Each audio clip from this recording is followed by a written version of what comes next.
महाविकास आघाड़ी का डर इतना है, उद्धव ठाकरे जी, शरद पवार जी का डर इतना है ये लोगों के मन में, ये बौखला गए हैं।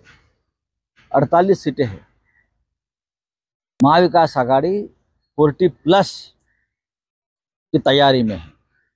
हमारा कोई वो अमित शाह जी आए थे, मिशन 45, वो तो कमीशन 45 है। हाँ, वो कमीशन वाले मिशन, हमारा मिशन है हर सीट पर जीतेंगे और लड़ेंगे।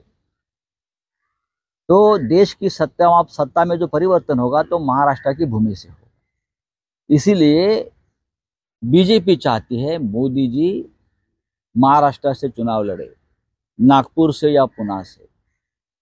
और उसमें एक कारण है, नितिन गडकरी जी का भी टिकट उससे कट सकता है। उनका जो कांटा है, जो अंदर घुसा है, वो कांटा भी निकाल ले, निकल जाए। लेकिन ठीक है, मोदी जी कहाँ से भी लड़े, आमना सामना तो हमारा ही उनसे होगा। पश्चिम बंगाल में रामनवमी के लिए पहली बार छुट्टी, पब्लिक हॉलिडे डिक्लेयर किया गया है। ऐसा पहले देखा नहीं गया।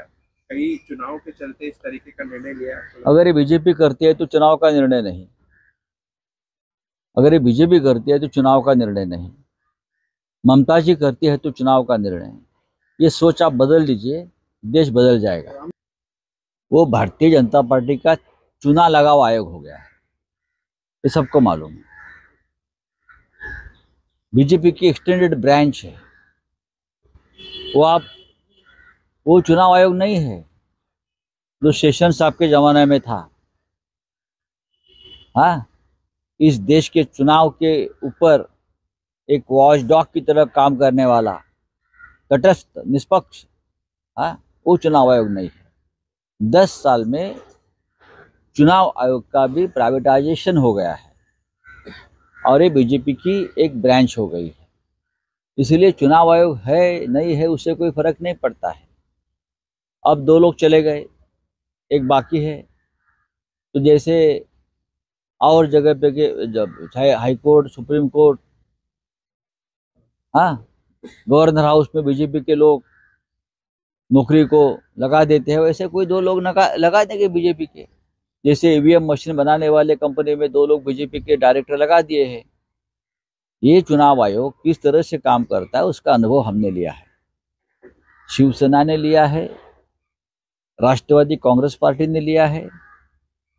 दिखता है कि उल्लंघन है नियमों का, कानून का, 10th शेड्यूल का उल्लंघन है। हाँ, पूरा पार्टी तोड़कर लोग जा रहे हैं, पक्षांतर विरोधी कायदा है। फिर भी चुनाव आयोग ने हमारी पार्टी एनसीपी, शरद पवार साहब की, ऐसे लोगों के हाथ में दी जिसका कोई अधिकार नहीं है। ये चुनाव आयोग है। तो ये चुनाव आयोग मर गया तो उसमें रोने की क्या बात है, वो तो मरे हुए लोग हैं।